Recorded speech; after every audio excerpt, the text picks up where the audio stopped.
العطر الرجالي نزل السوق في المملكه العربيه السعوديه هو عطر جلانت، العطر الخاص من شركه درعا وحصري في شركه درعا. هتلاقوه عطر رجالي بحجم 100 مللي وتركيز اودو برفيوم. ويهمني قوي انكم تعرفوا ان العطر ده بيجي بتركيز اودو برفيوم وكمان الحجم بتاعه 100 مللي. السعر خلينا نقوله في الاخر. ده شكل العطر من جوه، انيق جدا والعطر حلو، هتشمه هيعجبك. اول حاجه لانه الافتتاحيه بتاعته او المقدمه العطريه بتاعته عباره عن نوتات بحريه وجريب فروت، فحاجه منعشه هتخليك كده تسرح بخيالك لشواطئ جميله، لامواج، لروايح الحاجات البحريه الحلوه دي. تاني حاجه الياسمين والزعفران.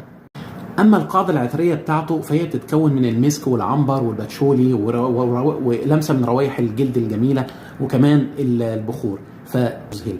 هو سعره 320 ريال وعليه خصم 50%، يعني السعر بتاعه 160 ريال. تحصلوا كمان على المتجر، بسيب لكم الرابط او اللينك بتاع العطر على الموقع بتاعهم.